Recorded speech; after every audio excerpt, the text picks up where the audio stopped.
And welcome back to the Awfully Irish podcast. You get on. Not too bad. So today we're joined by Jed Brophy. You might know him. You might. For playing 7 different characters in Lord of the Rings and The Hobbit. And there's various other parts. So, yeah. Sound odd. So I got to ask then. You worked on the Lord of the Rings and then you worked on the Hobbit. Was working on the two different trilogies, was there a different atmosphere to both of them, or were they very, very similar? They were very different. Lord of the Rings, no one had ever tried to shoot 3 massive books all at one time. And so much of that film was shot on location. In comparison, there was only, we probably did 14 months of location work for Lord of the Rings, whereas on The Hobbit, we only did 8 weeks, and the rest was shot in the studio. Also, the Lord of the Rings films were allowed to be a lot longer. Peter had a lot more control over the edit in terms of how long he could make those films, especially the extended editions. Whereas The Hobbit, Warner Brothers, big studio, I think they had a lot more control over the end result. One of the similarities was the amazing array of people that they managed to get on those films. Peter and Fran and Philippa cast really good people who also happen to be really good actors, and I think it's a real tribute that they had so many amazing theatre actors from the UK especially. It makes a big difference when you're doing something that theatrical to have people who can do the big stuff. Yeah, I can't think of a casting that I probably would have done different on either of those films. There was a lot more pranks on Lord of the Rings than there were on The Hobbit. We had Martin Freeman, so we didn't need any pranks. We just let him tell us stories. And of course, we had Jimmy Nesbitt there as well, who's a great raconteur, and Billy Connolly at times. So we just sat and listened to their stories. But very similar in terms of we had the same person at the helm, a lot of the same crew, and a lot of, with Andy Serkis coming in directing second unit, we had people who had been a huge part of that first film who understood the lore and the fabric of what Peter was trying to do. So a lot the same, but very different in terms of the amount of time we spent actually on location. Yeah. I always thought, because I think the Lord of the Rings is definitely, in terms of, it's more darker kind of, where, the Hobbit is more light-hearted, more of a family fun adventure, I guess. But the Lord of the Rings, it gets very dark very quickly. It's very dark. Like the Fellowship is, it's all right, but then you got like the Two Towers and Return of the King. They're just, it's intense. It's very intense, and I tend to think they're kind of works of art as well. And Andrew Lesnie, the late cinematographer, was creating a style of filming with a lot of plate shots and a lot of texturing, which hadn't been done in fantasy before. Special effects were growing as we shot, so we went back into a lot of what we called pickups, but they were basically reshoots for Lord of the Rings because the technology had kind of got better, and looking back on what we'd shot, they realized that actually they could go back and reshoot it and do it better. But also, we had those massive battle scenes like Helm's Deep and the Rohan charge towards Gondor, or even the charge towards Osgiliath. No one had ever done anything like that before of that kind of size and volume. So Lord of the Rings was breaking new ground, and we quite often didn't know what we were doing, making it up as we went along. Whereas The Hobbit, we'd learnt a lot from going on location, how to do those big films. So it was a lot more settled. It's a lot of mayhem. Some days I was doing a 19-hour day in prosthetics, and the next day I'd be galloping horses all day from 4 o'clock in the morning. So, I had so many different things to do. Whereas on The Hobbit, I just had to play Nori, which was a bit more relaxing. No, yeah, I get that. Well, which one did you prefer? The Hobbit or Lord? Which did you prefer to act in? Lord of the Rings or The Hobbit?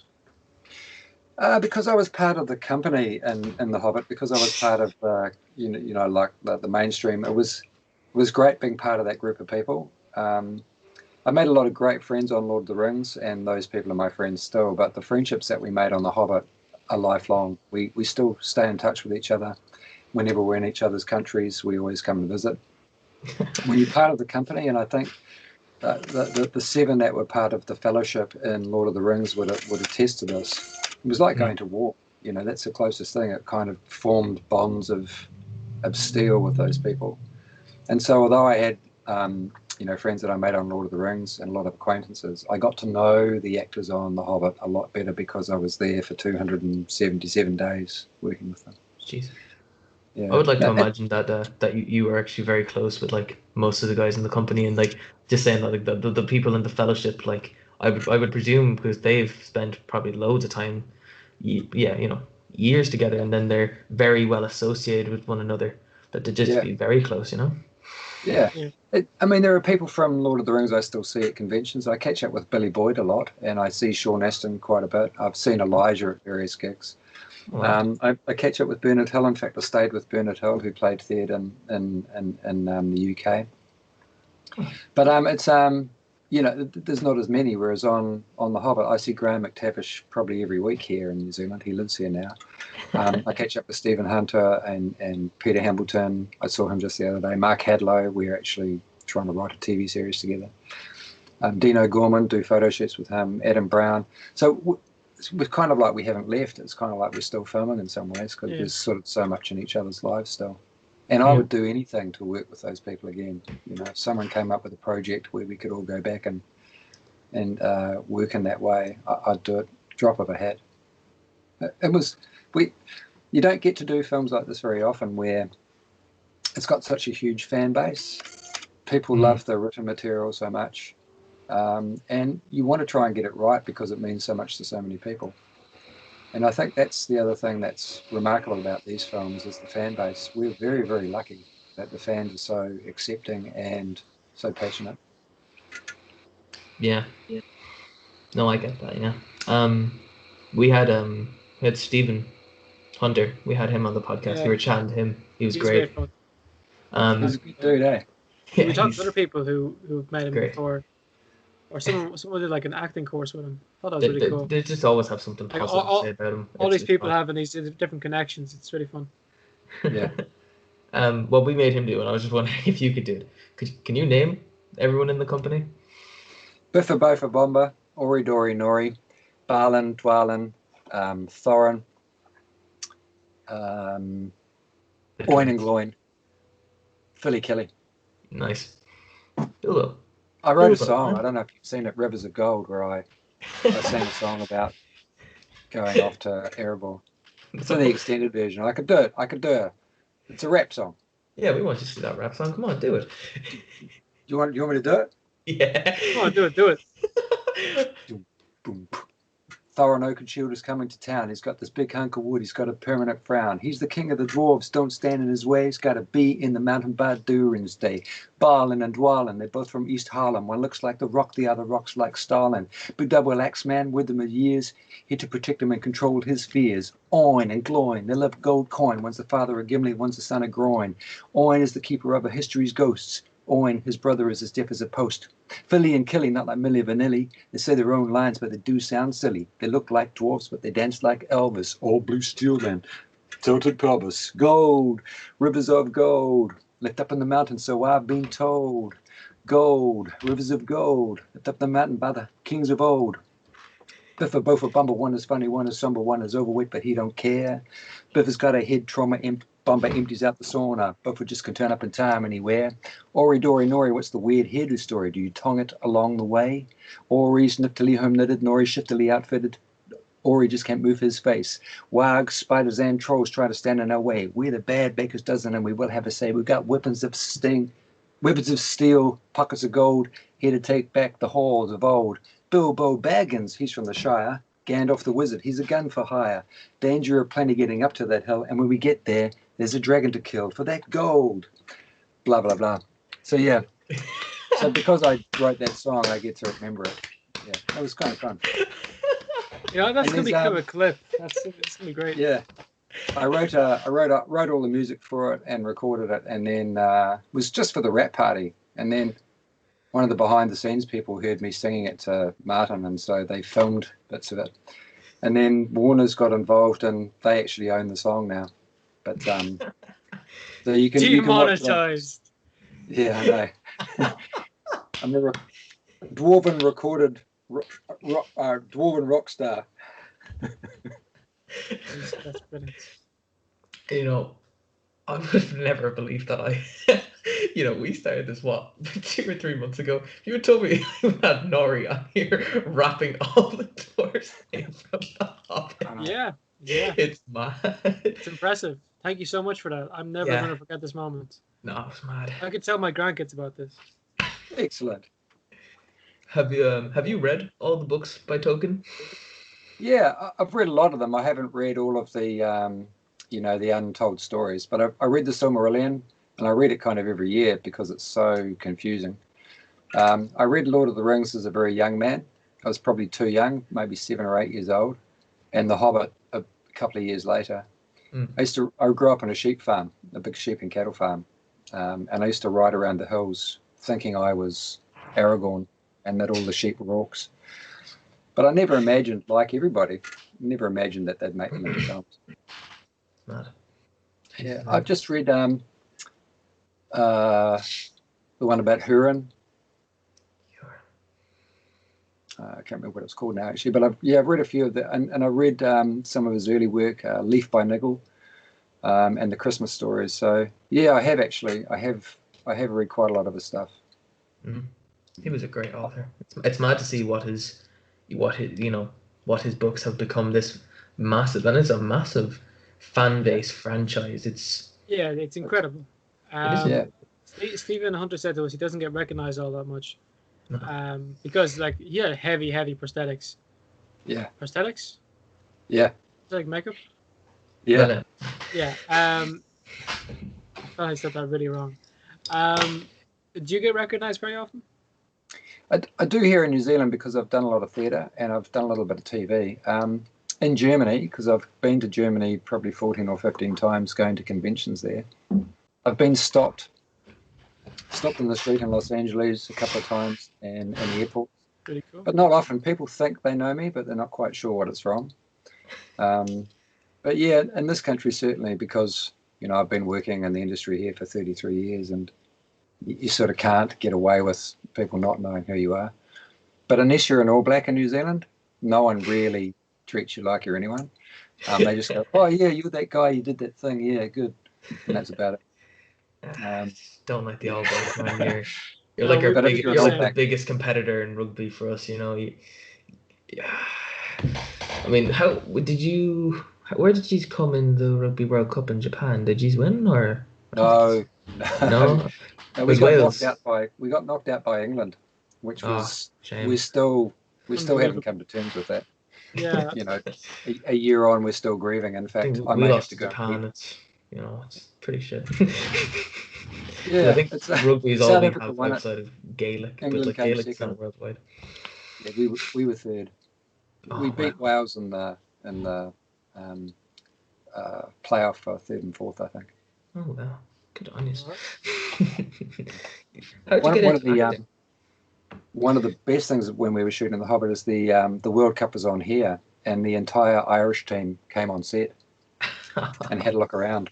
I think Jimmy Nesbitt must have got hold of them somehow, and they're big boys, man. I mean, we're all in these big fat suits, rocking around, thinking we're pretty big, but those guys were huge. Yeah, massive. Those lads are beasts. They're unstoppable. Yeah. Rugby, it's a mad sport, and that's what you want in that sport, though. You want lads who are built like tanks. Yeah. A lot of the big guys who played the Uruk-hai in Lord of the Rings, a lot of those guys are rugby players. Really? Rugby players and league players. To have the size to be that big. You actually saw one yesterday. I did some auditions for a series of ads. And there was a guy that came in who was an Uruk-hai, and he would have been 6'6" and 18 stone. He hasn't changed. So I remember running over the top of you with a horse, mate.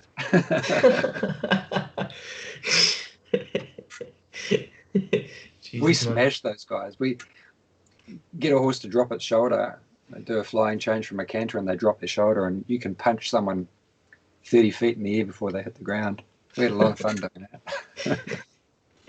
I've seen all the gag reels from the Lord of the Rings. I think the best one has to be when I don't know his name. The guy who plays Aragon didn't like kick some piece of metal and didn't he like break his toe. Kicked a Yeah. helmet, broke his toe, and it's in the scene. He drops down on his knees, and it looks like he's grieving, but he's broken his toe. But Oh, the best part about that is the next day, because that same day Orlando had fallen off the horse and cracked a rib, oh and the next Jesus. day they were doing all the running. So Vigo was running with a broken toe, Orlando was running with a broken rib, and Brett Beatty, who was John Rhys Davies' double as Gimli, he had a wrenched knee. So they're all injured, running all around the country. That's rough. I mean, it's That's funny rough. now, but not at the time. Yeah, you wouldn't be having the best times. No. Gee, I think the most quotable thing I ever say is, or I just love the line, you know, at the very end of the Lord, well, not very end, but like near the end of it, where Gimli and Legolas, it's like, I know it's very weird, but like despite their differences, they come like they're friends. Yeah, Like they're meant to hate each other growing up. They're Oh elves and yeah. dwarves, you know, and that's because of mainly because of the Hobbit films. They don't really like each other. Is it because of all the history there with the yeah, mountain and you know all that kind of gold and stuff? yeah.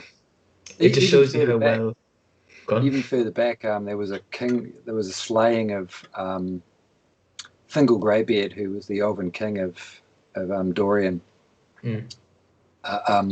They killed him in his own chambers. They made a thing called the Norgrim, which was a dwarven necklace, but it had one of the Cimarils embedded in it. And overcome with greed, they killed him, and then the elves chased them and killed all but one dwarf, I think, that they left as a messenger. So it goes way back in terms of their enmity.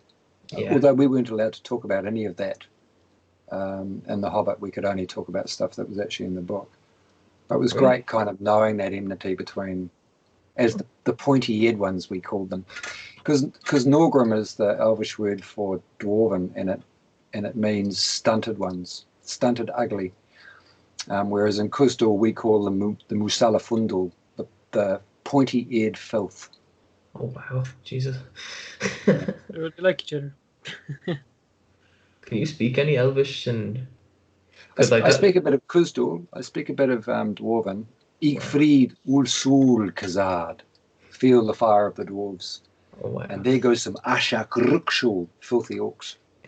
You know, we learnt these little phrases to be able to shout out when we were attacking people.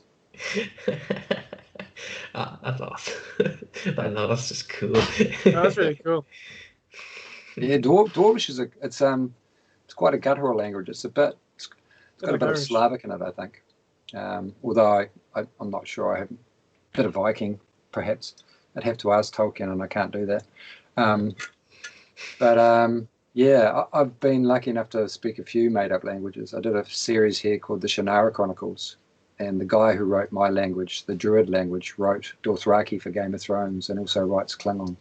Oh, But right. he studied Tolkien and languages at Berkeley University, which you can do over there. And it's really difficult to try and hook it on something. Whereas Tolkien, for some reason, like, I talked to Liv Tyler about this, and she found Elvish quite easy to learn. So I think it's got its bases in Gaelic. Yeah, and I don't speak any Elvish, but it is a beautiful language. Mm. It's a dying language at the moment. I think me and Jared we were doing some research. We were talking to this Welsh teacher, and she said that only like how much percent was it? About 40 something percent of people in Wales speak Welsh, 24% of people in Wales speak Welsh. and that's And considered. she was really concerned, but little did she know at the time, she's a very intelligent lady, but she didn't know at the time that Welsh is the most spoken Celtic language. Is that right? Mm. And we then went to Irish and found out how many people speak Irish in Ireland. There's only 1.7%. So Wow. a tiny fraction. Yeah.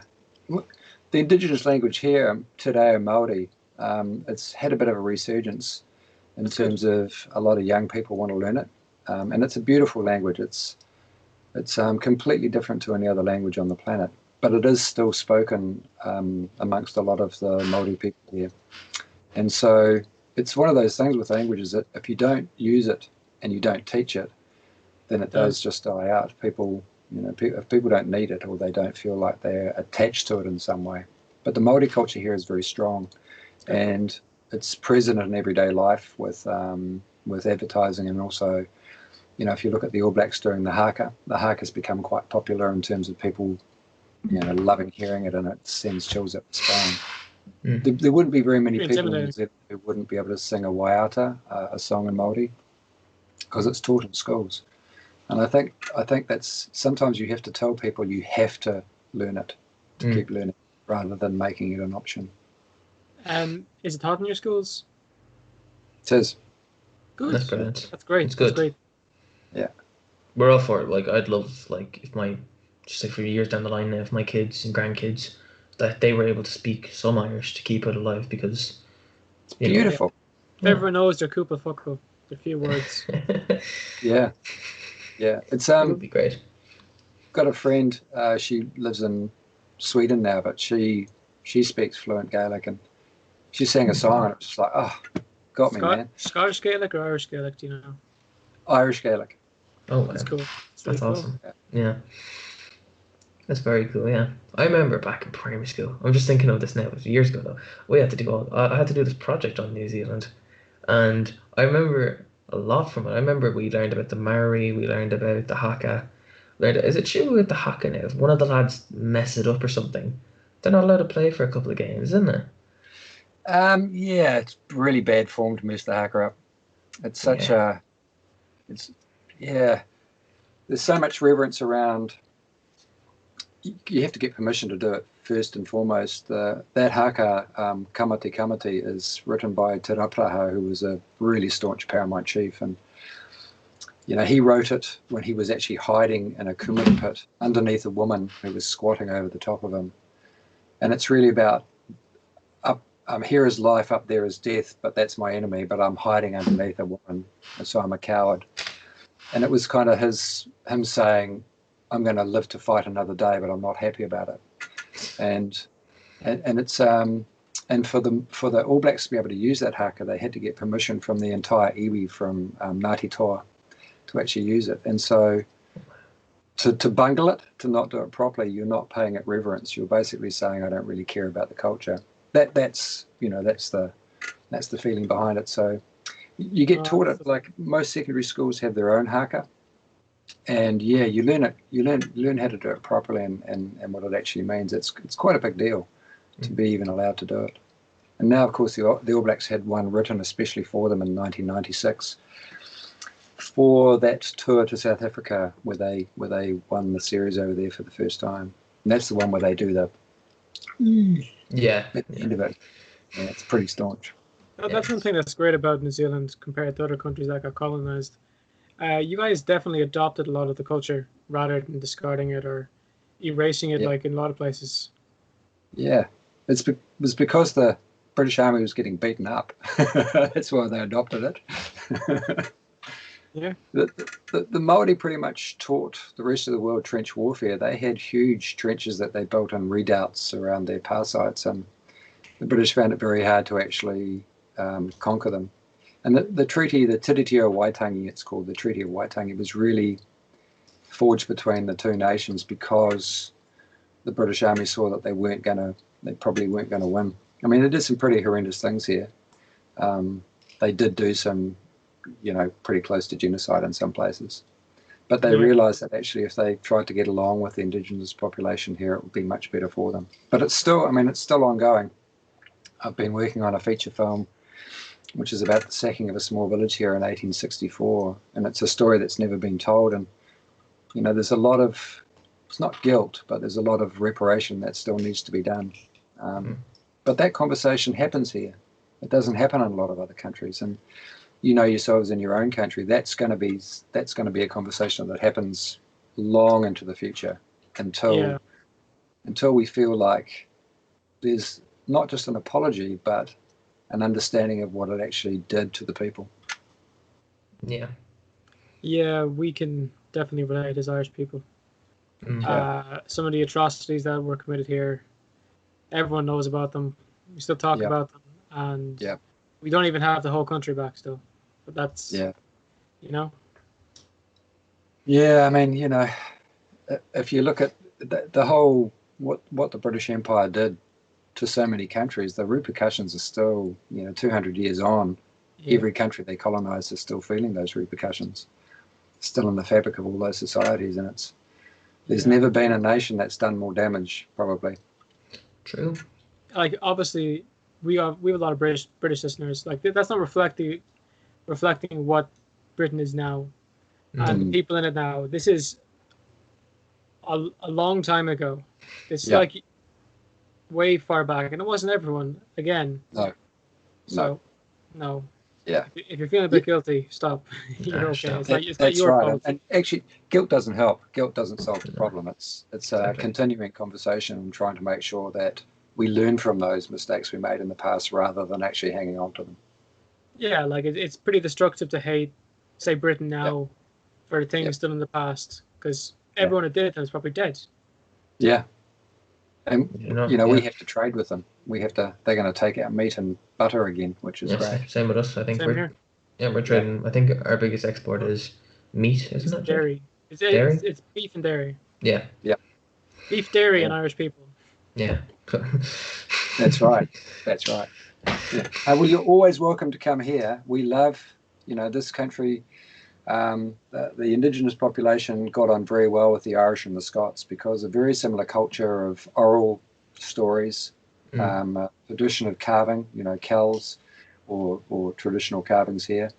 And just a kind of the land means so much to the peoples of both countries. And I think that's why a lot of the Irish settlers, my family included, got on really well here. And there are parts of New Zealand that are very like Ireland.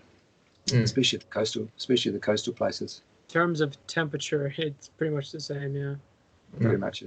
I think probably get more rain than we do.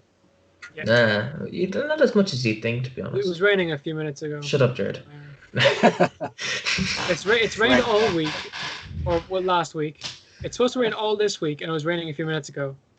There's no excusing it. He's lying. He's not a weatherman. He's a podcast, for God's sake.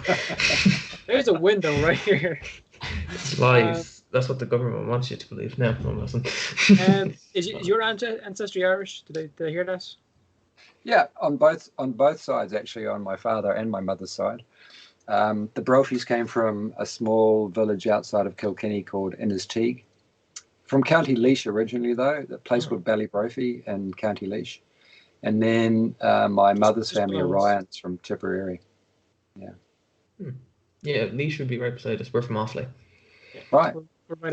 We're smack bang right in the middle, and we're just like, I say you get to Laois in about 25 minutes if you wanted to. Laois is only up the road because we're nearly out of Offaly anyway. Yeah. But we're different. Practically neighbours of where my family came from. Yeah. It's very easy to track. If you've Irish heritage, it's very easy to track where you came from normally. Yeah. Unless there's some kind of weird circumstances, it's normally very easy. Well, weirdly, there were two William Brophies that came out on the same boat in 1861, William Charles and William John. We always thought we were related to William John, and I actually went to Kilkenny and tracked them down, and they welcomed me with open arms. Wrong family. I hung out with them. It was really interesting. We went to a bar, and I said, I'll have a Guinness, and they said, we have our own beer. I said, I'll have a Guinness, and I said, no, we have our own beer, and they pointed out the window to the brewery. Yeah. There was Kilkenny Brewery. So I drank a lot of Kilkenny when I was there. Oh, wow. Yeah. No, Guinness would still be a good one. Guinness is sound. People don't like it, but it's pretty good. Had my first Guinness abroad, not even in Ireland. Right. Same, actually. I had mine in Spain years ago. Is that right? Yeah. It's actually not as popular as you'd think. I think people get the common misconception that all we do is drink Guinness, but to be honest, I would say cider and cider's future. Breweries like Tullamore Brewery, that's only like 20 minutes down the road. They make their own whiskey, and then what's his name? Conor McGregor has his own like proper 12, very popular over here. It's whiskies, homemade, not homemade, but like not Guinness basically. Guinness is very popular, but at the same time, not as popular as people make it out to be. I would say ciders. Bulmers is a very popular cider over here that people. It's popular among Irish Americans, not Irish people. Yeah, that's right. Same with same here on St. Patrick's Day. obviously. St. Patrick's Day in New Zealand, people go crazy drinking Guinness, but they don't drink it for the rest of the year. I mean, I like it. I personally, because I don't really drink a lot, but I personally like Guinness. But we have so many craft breweries here. I drink whatever tastes good, really. Yeah, that's the way to go. Exactly, that's the way to live. My youngest son, Sedwin, which is a Welsh name, Sedwin, he loves single malt. He loves his whiskey. When he turned 21, I brought him back a 21-year-old bottle of Glenfiddich. So he likes expensive whiskey too, but he doesn't drink a lot of it. But Jameson's is one of his favourites. Loves Jameson's whiskey. Jameson's, yeah. Yeah, it's good. Good one. Lagermullen. Lagermullen. Yeah, Check this out. Yeah. See, so how did we get on to drinking? Is it Muller? This happens every podcast. Don't worry. it's what people, you know. Lagermullen. Is it Muller? Do you mean? Lagermuller, yeah. Muller, all right. Just Bummers. A different name for Bummers. Could be Muller beer. No, that's Lagermuller. It's a Lagermullen. I think it's a whiskey, but I don't know how you spell it. Is that anything like it? No. No. Check if there's an Irish one specifically. Muller. It might be Scottish. It could be. It's not as in Heineken. I mean. Yeah, that's like the first thing I look up is Heineken. Yeah, I don't know. Bulmers, is that it? O'Hara's. No. No, it's a whiskey. It's a whiskey. It's a whiskey. Going on the full. I can't spell it though because I'm useless. That's fine. Muller whiskey then. I think Lagermullen. I think it's Luffer. Oh, is that it there? Hey, Sadie. Is that a whiskey how there? Do how do you spell Lagermullen whiskey? How do you spell it? Lager.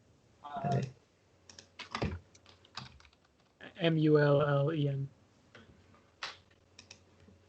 Yeah, there it is. Oh. You can't remember, can you? L-A-R. And where's it from? Is it Scottish or Irish?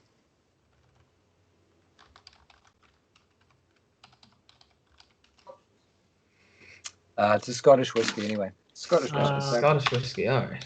I didn't realise that we had another talk with a Welsh person because there's two different branches of Celts, and Welsh went one way, and Irish and Scottish went one way. So did Manx, and didn't realise how much we had in common with Scotland.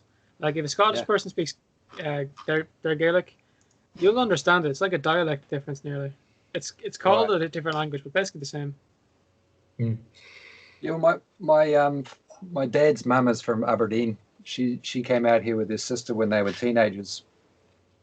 So there's we've got, you know, we're complete Caucasian mongrels here. There's Welsh on my mother's side, so we've got a lot of Irish, mainly Irish, bit of Scots. Well, actually quite a lot of Scots too.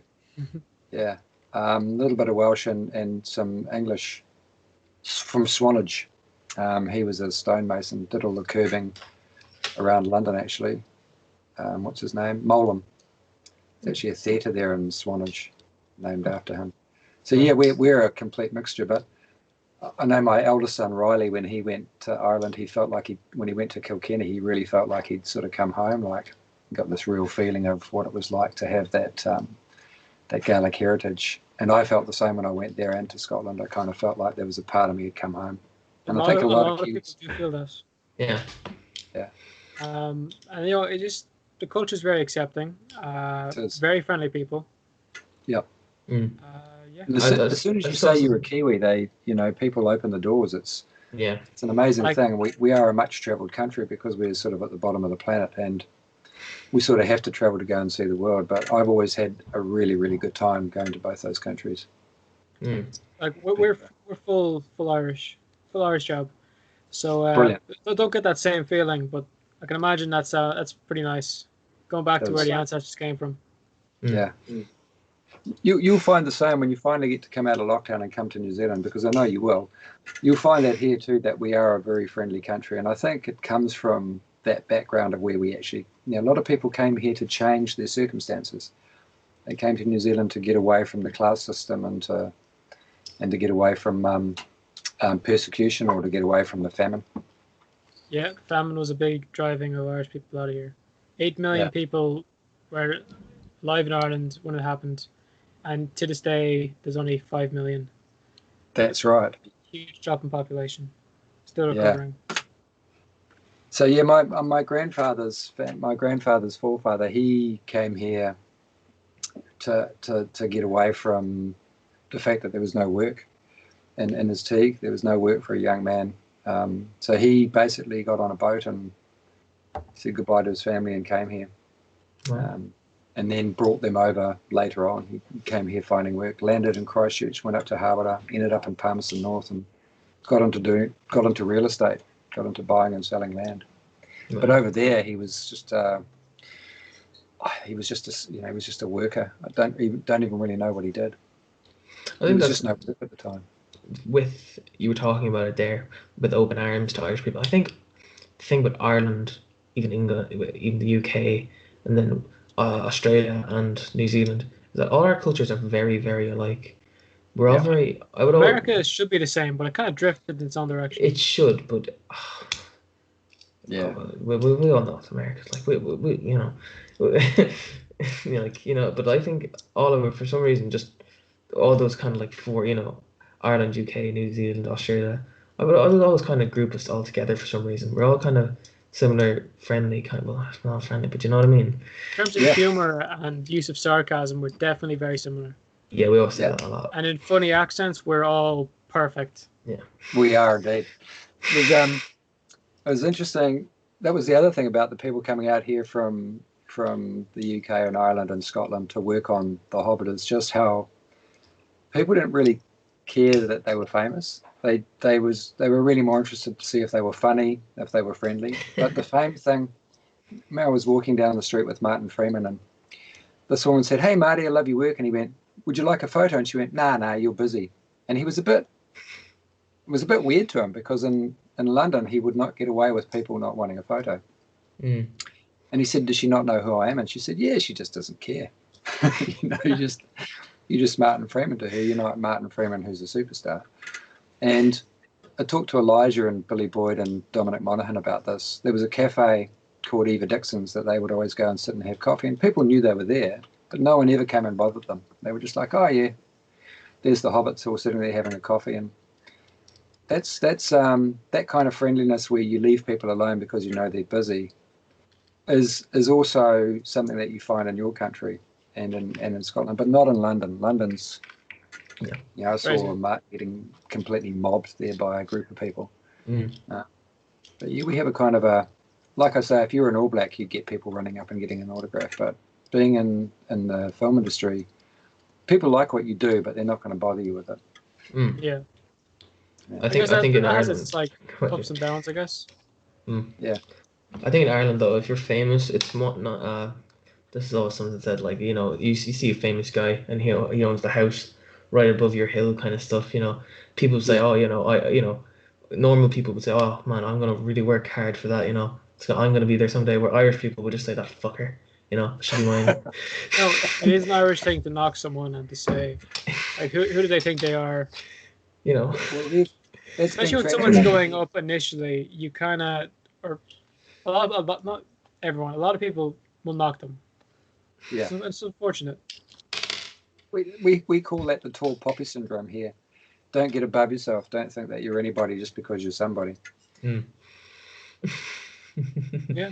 Yeah, no, that's a good point. Yeah, but that's just I always feel like that's kind of like somewhat of an Irish mentality, is that we don't really care. We don't care if you're famous.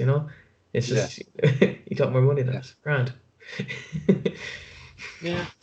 It's good though. It keeps. It's what it's. I would never feel comfortable living in Hollywood, and I've been there and had a look, but I would never want to live there. It's very plastic, but also it's that thing of everybody wants to be famous. It's a kind of a thing. You have to be a celebrity, and you have to be at the right parties, and you have to put up with the paparazzi. And I got no time for that. I got things to do.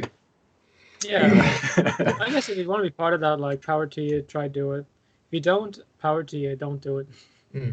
Yeah. you yourself. You're like the correct level of famous Like where you've been in Keanu the. Reeves takes the bus. Like Yeah, Mm, still people catch like the him. train and still catch the bus. But I think growing up on a farm too, growing up on the land and growing up in a small village, little community, it's not what you do is not as important as how you treat other people. That's a big part of this country. One of the reasons why we did so well at COVID is we didn't want to be the person who, blew it for the rest of the country. That kind of means more to us than being famous or being somebody. Yeah. There is a real community feel. It's only 5 million people in New Zealand, so it's not a huge population.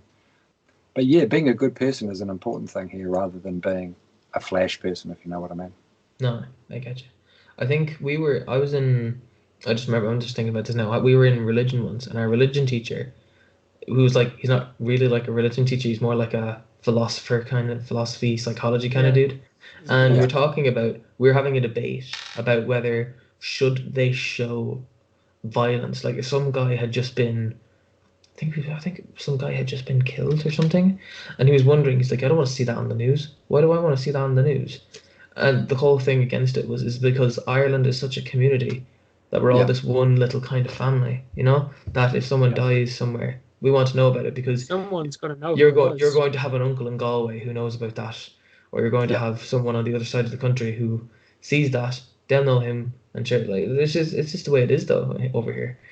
It's And like with Dublin. Like we've one big city, and basically no matter what, if you go down to Dublin and you're Irish, you'll meet someone you know, Yeah. or you'll see someone you've seen before. Our other co-host, he's in Kerry this weekend, and he's Yeah. just after texting us today. He goes, "Remember that teacher we had one?" He's after seeing Yeah. one of the teachers down in Kerry, like it's mad. Yeah. Yeah. Yeah. That happens here. When I was doing that the IFIT thing I was telling you about with Graham McTavish. We were down in Queenstown and down in Glenorchy. Guy that I'd worked with 20 years ago was at a cafe, and he was like, "Hey, how's it going?" And Graham said, "Oh, do you know that guy?" I'm like, "Yeah." And he says, "You know everybody in New Zealand?" I'm like, "Pretty much do." It's you bump into people all the time, but we also bump into Kiwis all the time overseas. I was traveling You from guys have very distinctive accents. yeah, and when you hear it and it's really broad, when you're in another country, it can be quite embarrassing. No, I was in I like Barcelona at a market, and I heard, "Geez, Linda, look at this necklace. It's really choice." I was like, "Oh my God, that's some people from New Zealand." It was so broad. It was like almost I had to move away, pretend I wasn't a Kiwi. I wasn't associated with them. Yeah. I'm pretty sure if I was on holidays and I heard a couple of Irish lads, I'm pretty sure I'd go for a drink with them. I'd Yeah. say, what's the crack? I'd say something Irish, see if they know. Yeah. Yeah. See if they're not 1.7% of people. What was I going to say? We kind of drifted off. I had like two different things I wanted to ask you about, and your involvement in King Kong. Yep. And your involvement in District 9. Yeah. Is it District Both 9 again? those things were kind of because of my involvement with Peter, really. But when it came to King Kong, Peter wanted to cast a whole lot of Kiwi theatre actors from Wellington who could make the Venture Boat crew but wouldn't get in the way of the lead actors that he was working with, especially the ones from Hollywood. So a group of us that had all worked together, most of us had worked with Peter on other projects. We were just contacted by the casting director and asked if we would want to come and hang out for 3 months playing these various venture boat crew. Not particularly, they didn't have names, but they weren't going to be particularly featured. But in that, I decided to have an Irish accent, actually. I don't know how, if you've watched the behind the scenes, people actually thought I was from Ireland because I kept it up the whole time. I was like talking like this the whole time, with that. Well, that's not bad. It was pretty. It's not bad. That's really good. Accents. Pretty Yeah. good. Yes, and it was just because Pete Did you said, say Jesus? Jesus. Well, yeah, that's spot on. A little bit of Kiwi, but Jesus. That's spot That's on though. amazing. Oh, spot on. That's better than There my was a dad. lot of Irish people went to New York in 1933, so I just decided that I would make him one of those. There's even a Brophy College in New York, 1,300 students, big Catholic school there, started by Brother Brophy. I think he was a think he was a priest. But there were 330,000 people from Ireland actually immigrated there in the 30s. So I thought, well, yeah, one of them probably would have been from somewhere near where I was from. It was a good gig. You know, I got to hang out with Jack Black most days. He was also touring with Tenacious D at the time, and he would come in to the green room and play songs and ask if it was funny. It was hilarious. He seems like a really cool dude. He just seems like the kind of dude that you'd go for a drink with, and sure you'd end up the entire night just, you know. Yeah, he was really fun, but also all day on set he was just entertaining people. And it was a film that Peter had made when he was a young man. I think he was 11 when he made his own version of King Kong, and it was always something that he wanted to do, was to make that film or remake that film. A huge fan of Harry Harryhausen, the guy that made the original King Kong and all of the creatures.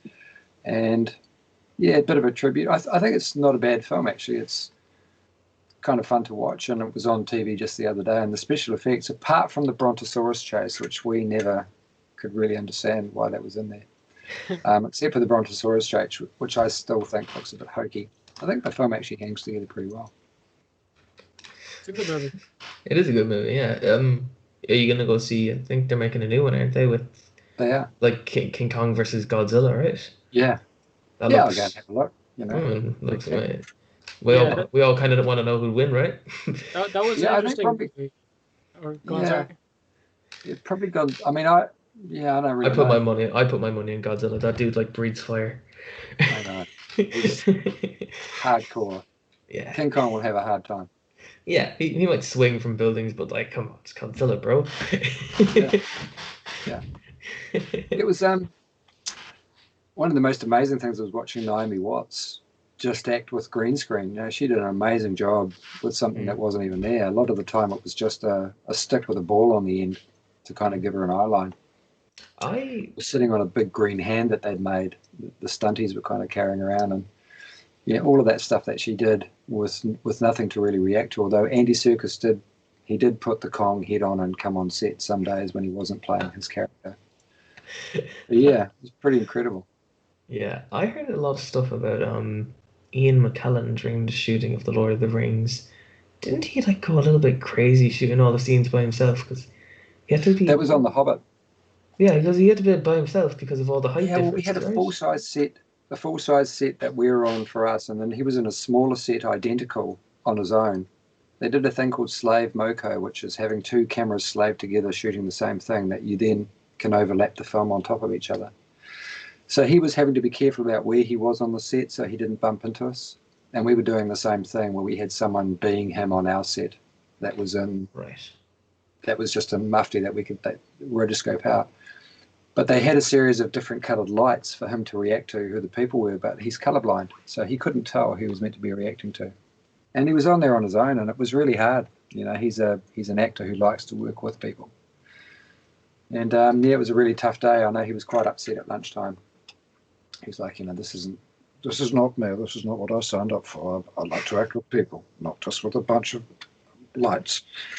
But after he sort of explained it to Peter, he brought him back on our set, and he did most of the scene with us, and then he'd just go back and do a couple of takes in there and then come back into our set, so that he felt like he was still part of the game.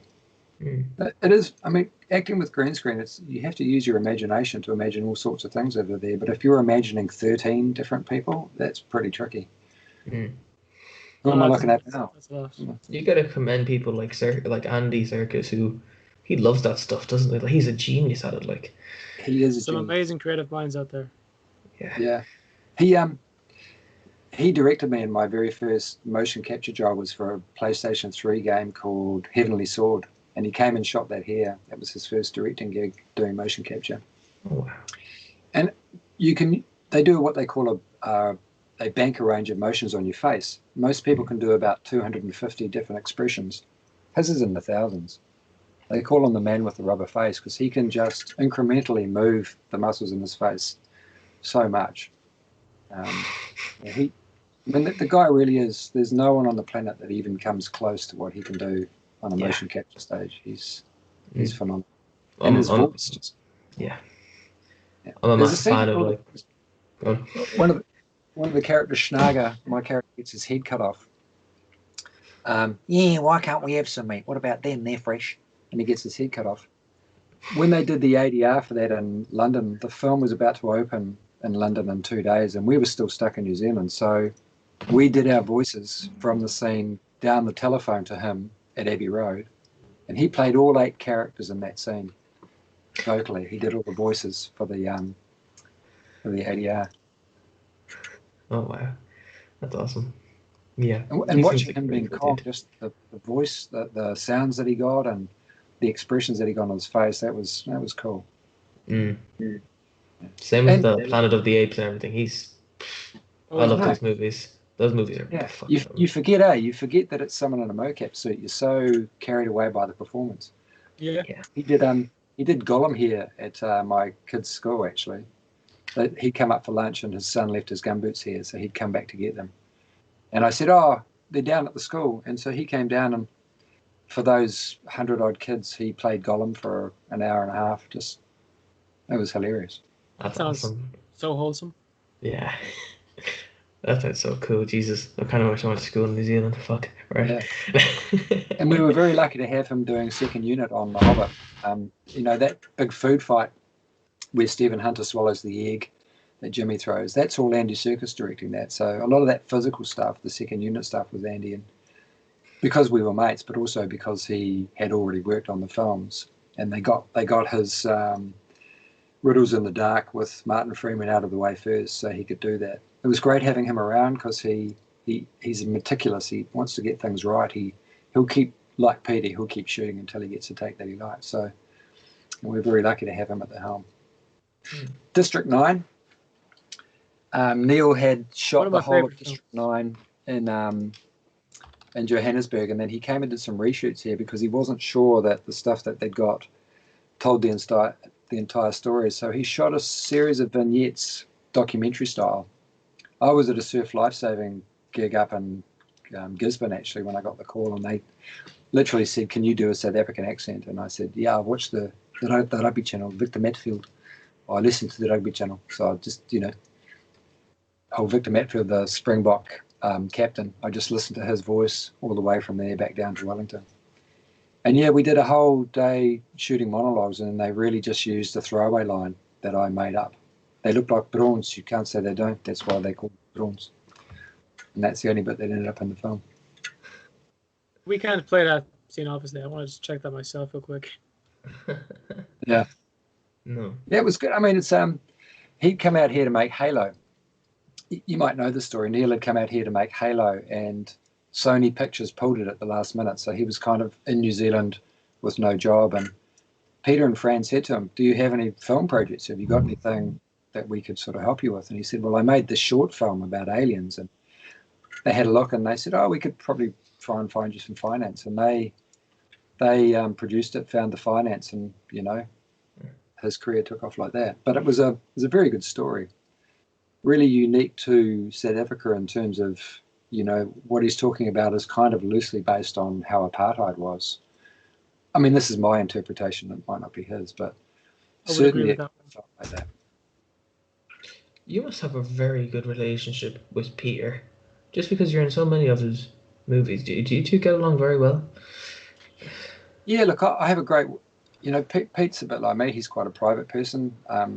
We don't have a lot of time socially, although we did back in the day, but I know that he's very busy, and I try not to bug him. One day I'm going to go and ask him for a favor, and I want it to be something really good, so I'm not going to ask for a whole lot of things. But I was lucky enough to meet him early on in his filmmaking career, and certainly early in mine. He'd only made 2 films, and I got to work on that zombie movie, Brain Dead. And so I got to know him back then, and then was lucky enough to be in Heavenly Creatures. And Pete's one of those directors that if he likes you because you've done stuff before, he'll try and find stuff for you to do, because there's a shorthand when you work with people a lot. You don't have to educate them as to how you work. And he's very into visceral actors that like to throw themselves around and use their bodies and get stuck in. And that's me. I'm a very physical actor. So I was just really lucky to be at the right place at the right time when he was building a studio in Wellington, and this is where I'm based. So Yeah, there's quite a lot of luck in the industry. There's in terms of who you hook up with early in your career. We're only 2 years apart. He's 2 years older than me, so similar age and similar interests. And yeah, I mean he's my favourite director without a doubt, simply because of his attention to detail, and he's got a really wicked sense of humour. He's quite a naughty man. We were talking to Stephen. Apparently, he did a lot of pranks on one of the older guys. I'm not sure who it was now. It might have Mark been. Hadlow. Yes, that's exactly who it was. Didn't he get Yeah. someone to bite him or something? He did, yeah. He got Kieran Shah, who plays one of the goblins. He played one of Frodo's scale doubles. Yeah, that is exactly the story. Yeah, he got him to bite him during the goblin scene. Bite him and hump his leg, but he didn't tell Mark. But he would also say things to Mark like, "Oh, for God's sake, move your face, get some expressions in your face, do something." But Mark, like me, had worked with Peter way back in the day, back in one of his early films, and if you're one of the people that he has worked with before, he'll give you a hard time just because it's funny. Yeah, he seems like he's just an awesome dude, and sure, his films they're just great. Like, to be honest, and there's very few there's loads of good directors, but there are very few who have the ability to make something like The Lord of the Rings or something so big like that have these big massive battles like Helm's Deep and the last one for Frodo. You know what I mean? It's mad what he does. I think his true genius is surrounding himself with other people who are really, really good at their job and creating a loyalty with people that they want to come back to work from. Yeah, he's brilliant. Yeah, and even with like the Hobbit book, there wasn't that much. He had to completely make the third film out of his mind. Do you know what I mean? And that third film was brilliant. Jesus. We were at the wrap party. We'd finished principal photography, and we were at the wrap party when we found out that we were coming back to do a third film. We weren't contracted to do that, so they had to recontract us all and kind of work out what we were going to do. And people forget he was never meant to direct the film in the first place. I think he was going to be making Mortal Engines back in 2010 when Guillermo left. And so he kind of jumped on board with no preparation, which is something he usually needs. He loves to have lots of preparation, and he said so himself in a few interviews. And it's a very thin book. It's wafer thin. It's really about 13 dwarves and a hobbit and a wizard going to try and find some mountain. That's the extent of the story. But it's for big studios, those franchise films are a cash cow, and they'll make another one if they can. They'll turn a thin 2-page essay into 5 films if they could. Yeah, exactly. I think I remember seeing the second one, The Desolation of Smaug. I was in the cinema with my dad, and I was telling Jared earlier on, I think it was my first experience of a cliffhanger. Yeah. I don't think I'd ever experienced anything like a cliffhanger at the very end of it, where Smaug's off to the village, so I was left in shock. I was left in shock for how long did it take for the third one to come out? I was devastated. I know. And then in the first 10 minutes of the first film, I'm like, but you could have shown it, killed me. That's one of my. There are my two favorite special effects shots in the history of film are Gandalf and the Balrog falling and fighting. Yes. And then Smaug attacking Lake Town. I think it's just some of the CGI in that is just incredible. That was before I saw the huge battle scenes in Game of Thrones, which were like, oh my, that was just epic. Yeah. But that they would have found it hard to do that if there hadn't have been the stuff done before. And that's a great thing about in terms of Weta Digital and where they are in the industry now here in New Zealand. It all came out of Peter wanting it. Stuff only happens in terms of inventiveness in film and technology if a director is brave enough to go, no, it's not good enough. We want something better.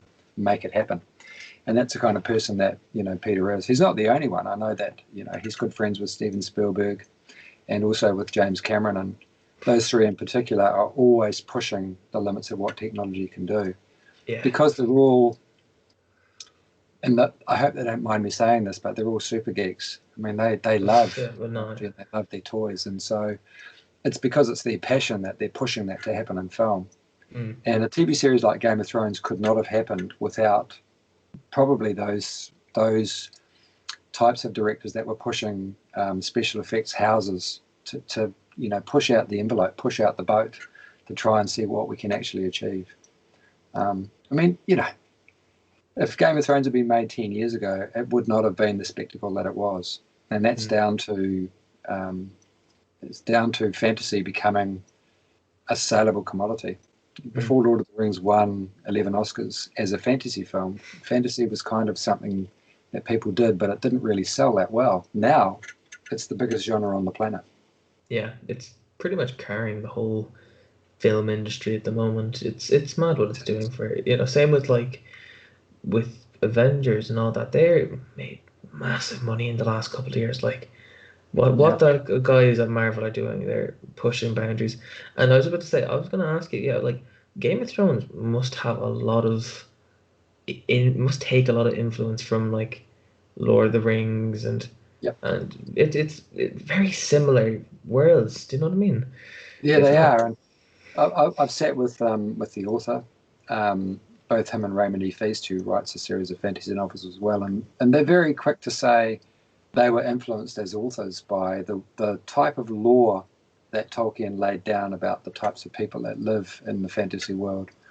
Like orcs and dwarves and trolls are pretty similar in whatever franchise that you see because of the work that he did creating those characterizations or those kind of characters or the kind of beasts and what the rules are. And even Dungeons and Dragons, there are rules, canons, I guess they're called, that a lot of that comes from the work that he did in terms of being specific about what their powers were, where they get their energy from, that kind of thing. And that's filtered down through not just literature, but now also into popular culture. I mean, I call myself the lucky Kiwi because I was involved in all 6 of the Middle-earth films, and I know that I'm lucky. I was just right place, right time, happened to be in this country. Probably if I was in another country, I may not have even got an audition. And I certainly feel very, very pleased to have been a part of them because it makes me want to be better. When you work at that level, at the highest level, you want to continue to try and do work that people see and that they love. Yeah, I get that. Is there anyone else who's been in all 6 films? I'm just thinking. Ian. I think Ian, Hugo, maybe Kate. I think there's only 5. I think Ian was trying to work it out at the end of shooting. He was great. Or maybe the only Kiwis, maybe me and a guy called Shane Rangi. I'm not sure if he was in all of the Hobbit films, but he was certainly in all of Lord of the Rings. Did you work with Ian a lot? Like, would you have known him very well? Yeah. It must be an honor. Yeah, he's he calls us his Kiwi family. We probably saw more of my son Riley was a scale double for a couple of the Hobbits, and my youngest son was Eldarion, who was Aragorn and Arwen's future son. But I just made it my job to spend time with him when he was here, and he always had a soiree at his house. He would have parties which we all went to. And he actually hosted a dinner for my eldest son before he went to Europe, and he actually went and stayed with Ian. He was in the UK, so he's it's like watching him on set. It was like a masterclass, watching him do takes. Ian Gandalf, and then Gandalf was just amazing, and also very naughty. He likes to have fun on set. But at the same time, there's a certain reverence that you have around him because he is that good. He really is an exceptional actor and an exceptional human being. Yeah, he's. I watched. I just know him from a young age. I know, but because he was in all the X-Men movies, and I was obsessed with those. And I just thought he was the coolest character ever, playing Magneto. And then I watched a lot of his Shakespeare stuff, and he's just awesome at acting, isn't he? Like, it's mad. Awesome dude. And never put himself above anyone else either. He could have played the Sir Ian McKellen card. He could have played I'm a knight, but he didn't ever do that. He was always just one of the gang. He never put himself above anyone in terms of there was no hierarchy. And a lot of that comes from Peter being very egalitarian, Peter Jackson. But when your lead actors, when your people at the top are just completely normal and they don't act like superstars, it kind of filters down to everyone else.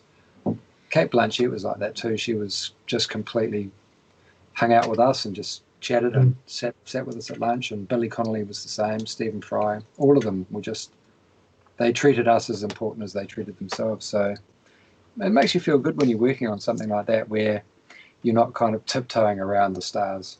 You can just get on and have a laugh with them. I did want to ask you, just because, did you get to spend much time with Ian Holm? A little bit, because as I said, my son said when he was also in the Riley was in the party scene where the kids chase after the cart, and then all those kids were on set when Ian Holm was doing his Bilbo Baggins stuff at the party. And so probably I was around because I was getting prosthetic fittings and other fittings, and yeah, we hung out with him, and he was again the most generous, incredibly kind, brilliant man. A real loss. And we got to meet him again at the premiere of The Hobbit in London, and he remembered us all.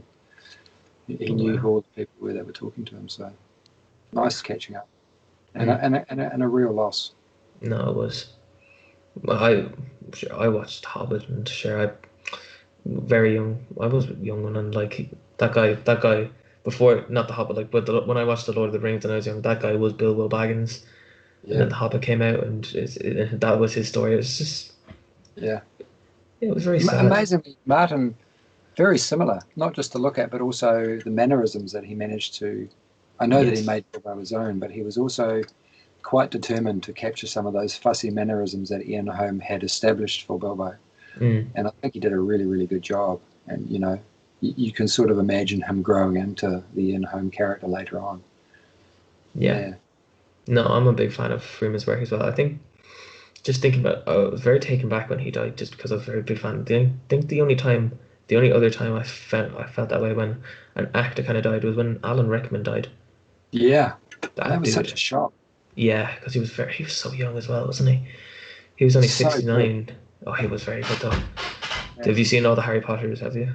Yeah, I have. Yeah, huge. And then, in fact, my prosthetic artist on The Hobbit, she worked on all of the Harry Potter films. Really? Oh, that's awesome. Yeah, it was kind of cool. And because I go to conventions, you know, these signings where you get up and you talk about the films that you're in. I meet a lot of those people. I meet the guy who played Percy, because he's a Kiwi actually. And yeah, I met a lot of them. Daniel Radcliffe was actually here shooting a film called Guns Akimbo, beginning of last year. So it's, you know, you kind of, they're all, the stories they tell, they're all children, you know, you forget that they grew up making movies. That's what they did for their school years. It's a bit different when you're an adult and you come into the world, when you meet these young people who their entire life has been being in the Harry Potter films. Yeah. All they want to do is just be normal. I think Rupert Grint got out of it very easily. He's very off the radar now, isn't he? Yeah, he flips houses, doesn't he? Doesn't he? I think he does. Buy himself out. He was in an Ed Sheeran music video. I think that's the last time I saw him. Yeah, he was in ABC Murders, which was with John Malkovich. I think it was just played here. He plays a detective, but that's the only thing I've seen him do. Yeah, I think he was very good in Harry Potter. I think that's what he kind of wanted though was. I think he's very happy with quiet life kind of stuff. Yeah. Which, like yourself, you know, you're very. It's just I think growing up on a farm, I think it's that thing of work ethic. It's just a job, and as soon as you treat it like it's something other than a job, like it becomes a life thing, you've got to do it. Then that way lies madness. You've got to have your downtime, and you've got to have your normal time as well. You know, I do a lot of photography. That's one of my passions. I play the guitar. I've got a horse that I bought off at the end of Lord of the Rings, and so a lot of other things that keep me occupied. What camera do you use? Yeah. He's one of the last of the Rohan horses, actually, my horse. There's only 2 or 3 of them left from those big gallops. And he knows he's a star. I see him up there talking to the other horses about the day that Ian McKellen patted him. Oh, Ian McKellen patted me out. He loved me. I was his favourite horse. What camera do you use? I've got a Nikon D7100, which is a 24 megapixel. It's a cropped frame. It's not an open frame. But I shoot most of the photos that I shoot are actually on my phone.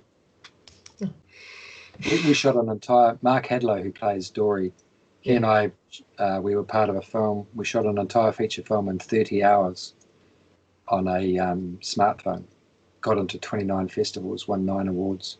Oh Jesus! It's just been bought by one of the big distributors for streaming platforms. It's called Blue Moon, and so that was going from something like The Hobbit that had 5,000 cameras and a crew of 400 to a crew of 7, $12,000 and 1 iPhone, and a Moondog anamorphic lens and the Filmic Pro app that goes on it.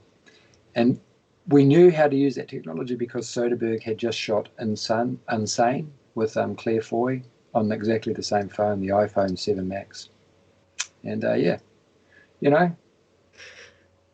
lens turns it into widescreen 4K and it looks great. And as long as you've got the right lighting, you can do it. So talk about going from the sublime to the ridiculous. I'm really impressed by short films or any kind of films made in phones. Yeah. Because normally you're starting off with like this little cool phone, then they get like a lens for it, they get like loads of extra gear for it as well. Yeah, a gimbal and we got lucky that our sound guy had done some big films. He's a German guy, but he kept all his sound gear. The last big film he worked on was Inglourious Bastards for Tarantino. Oh, wow. And he heard that we were making this film down in this little village, and he just rocked up with his gear and did all the sound, and the sound was really good. Oh, that's awesome. Yeah, and we learned it like a play. We broke the script down into 6 parts because we only had 6 nights, 5 hours a night to shoot it. And we literally finished with 2 minutes to spare. And I think there's only one take in the entire movie, which is take 2. All the rest is just the first take that we did. That's awesome. It's good fun. And, I like, it was nice to do something where it was just literally a two-hander, where it was just me and Mark trying to make the story work between 2 people. Because it falls back on you. It doesn't fall back on the green screen or the dragon effect or the flame bar or, all the explosions. I remember this one day, special effects, where Peter said, "There's Smog, and there he is over there." And Martin Freeman said, "He's quite a fast dragon, isn't he?" He went from there to there, and he went, "No, he's there and he's there." And he went, "Yeah, that's what I'm saying. If he's there and then he's there, that's quite fast." He said, "No, that's how big he is."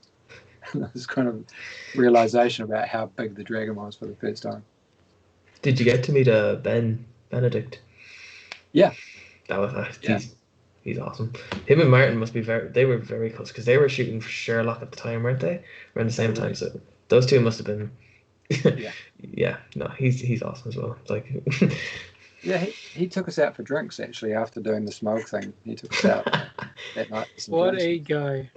Yeah, very cool dude. He was also in the country when Nick Frost, Simon Pegg, and Edgar were here showing World's End. They had the world premiere here in Wellington and at the Embassy Theatre where Lord of the Rings and The Hobbit premiered.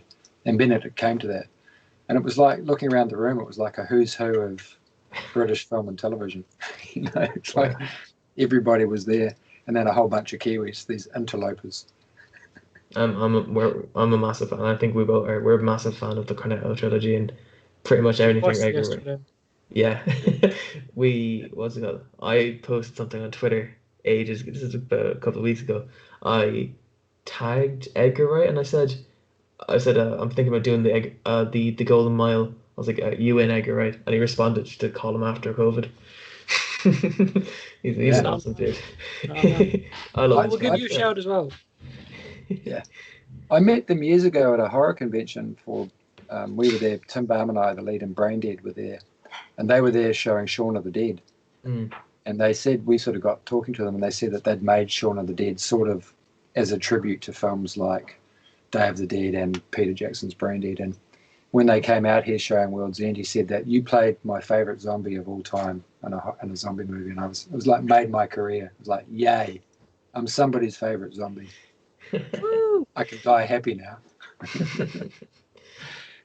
Those films are great. I think we'll finish up pretty soon, but I just got a question for you.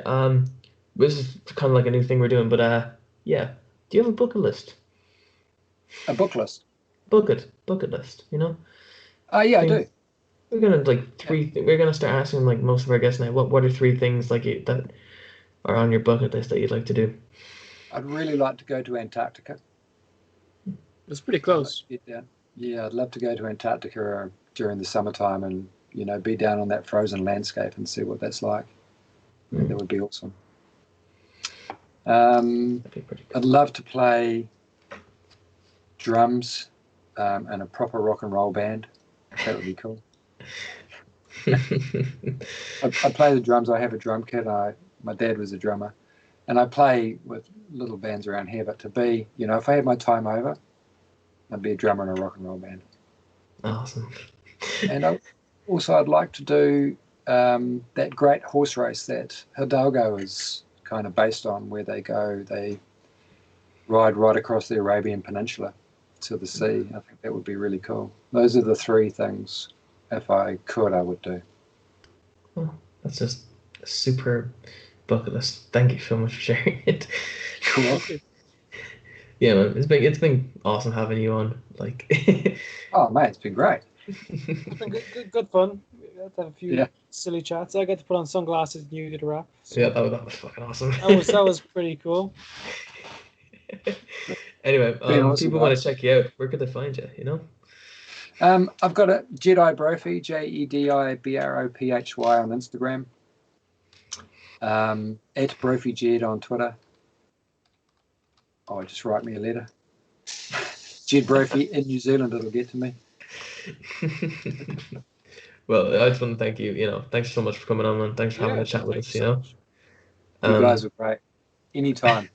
We must stay in touch, and when I come to Ireland, I've got to come and we'll go and have whatever flavour of drink that we can. I'm looking forward to it, man. Yeah, no, thank you so much for getting on. And thank you for listening. It's over. I do intend to travel there, so we'll make it happen. I'm definitely going to go to New Zealand, man. I'm looking forward to it as well. Yeah, sure you get in touch. I'll show you around. Awesome. I'm going to go visit all the sites that Yeah, I can't wait. I can get you a proper tour of Weta where I can take you right through there. I do that occasionally for people. So do make sure if either of you ever get here that you get in touch, because I'll point you in the right direction and show you some cool stuff. Awesome. That would be pretty cool, to be honest. Yeah, that sounds awesome. Cool, guys. All right. Thanks so much. So you take care, Andy, and good luck to everyone. Thank you. Take it handy. Good luck. See you guys. See you now. See ya.